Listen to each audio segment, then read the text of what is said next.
Life Story Part 7. I know I really been lagging on this. I try to always come up with a video, and whether it's a short or a regular video, I try to come up with something. I know I've been lagging on this. Hopefully, there's people that still give a shit about this storyline. If not, whatever. But I'm just going to get straight into it. Like, comment, subscribe. Thank you for coming. I don't want to waste any more time. So, where we left off last time, I'm pretty sure, was my junior year. So, my junior year was when I got, more specifically, my junior year when I got to Redondo after I got kicked out of both schools. So, I get there and I start meeting people, and automatically when I get there, I'm on deck with, you know, Xanax and weed.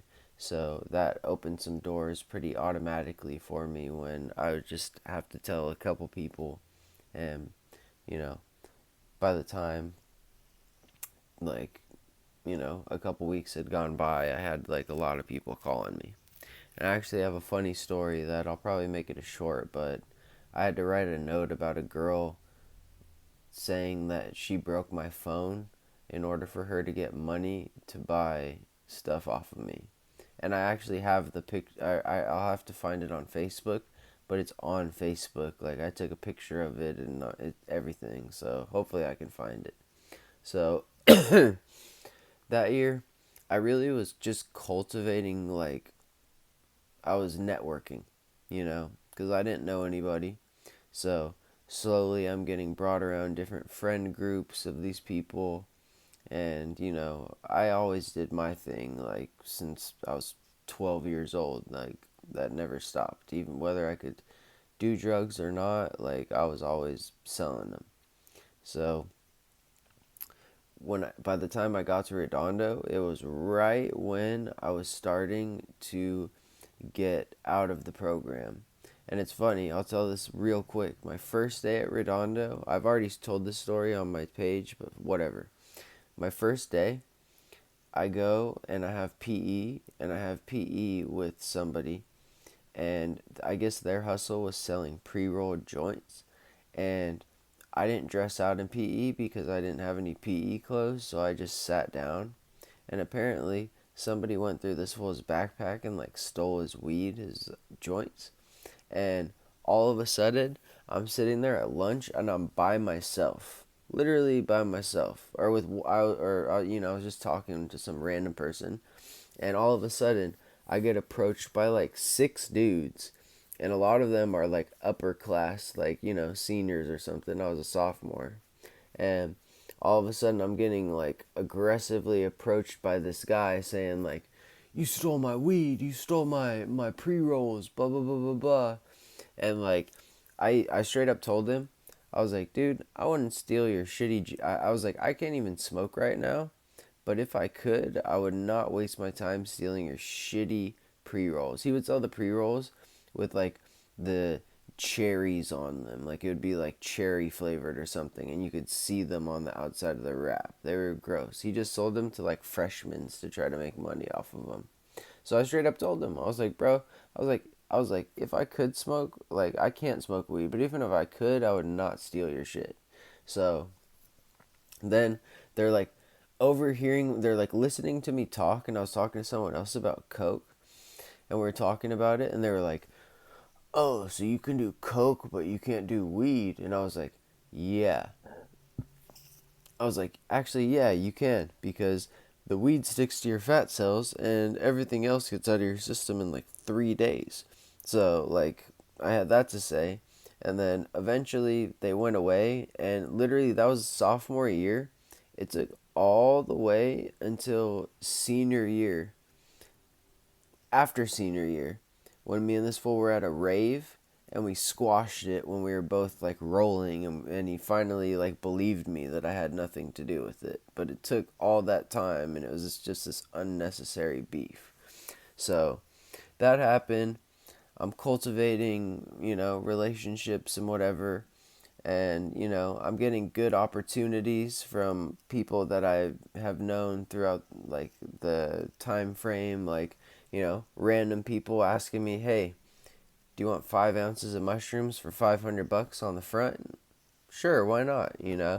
So that helped too with people just knowing to come to me and whatever. And I had classes with some of these people, so I was able to just do my thing, what I just what I know.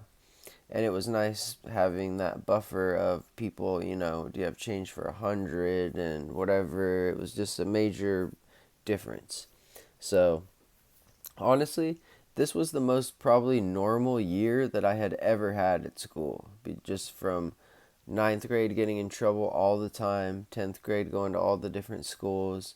This year, I mean, I had different classes where I was in a class with maybe all freshmen or sophomores or whatever because I didn't get credits. But for the most part, it was the most normal time that I had where I went to school and did my thing, and I had like at least somewhat of a friend group and whatever. And get this, uh, like the following year, I was actually a teacher's assistant. Believe that or not. Yeah, I was a teacher's assistant the entire year where I was grading tests and stuff. It's insane.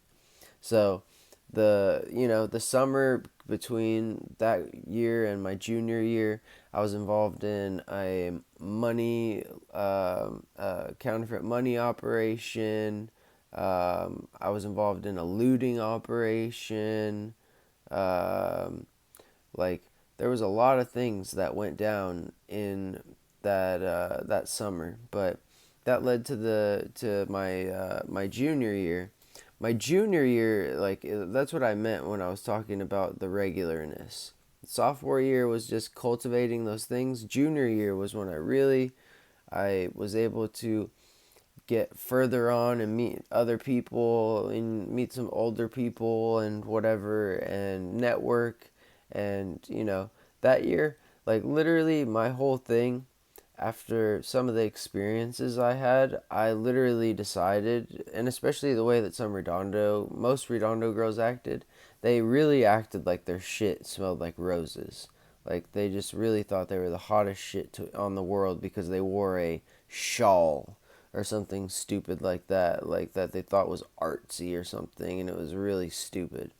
So they thought that you should kiss the ground they walked on, and I wasn't about that life. So I decided with my experiences that I was going to do what I was going to do. And I was just going to, I had the delusional thinking of they're going to have to go through someone, it might as well be me. And that's what I did. And also the fact of what had happened to me with my relationship and how that got rug pulled from me. I just decided, hey, this is what I'm going to do. I'm going to replace that hole of relationships with making money. And that's what I did. And I just lived, slept, and breathed just like slanging. And that's all I did. And nothing bad happened to me. I was fortunate enough to move the right way and never really I didn't get in any trouble during high school. It wasn't until after high school I started getting arrested and stuff. But as far as that year went, that was the most normal year that I had, where I went to classes and I had friends and whatever. And it just seemed like out of my life, and just how chaotic my life has been from the very beginning. It was a year where it almost seemed like I could take a breath. And there are things that happen, I'm sure, if I really thought about it, but for the most part, honestly, like you'll see when I get to the next chapter, because we're almost done. When I get to the next chapter, you'll see how much I had to bust my ass, and you'll see why this year seemed to be like the best year. But basically, I took out all of the other dealers at my school because my prices and everything was so good, and my customer service, that really people just stopped and people just started coming to me, and it just worked out. And it was a very financially successful year for me. So, anyways, I know I've been needing to get this across. This is part 7 of my life story.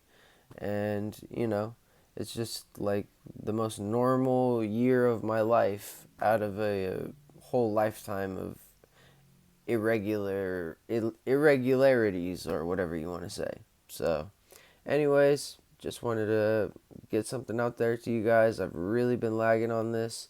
Hopefully, you can get some views or whatever. And I appreciate you guys once again. If you could please subscribe, I would appreciate it.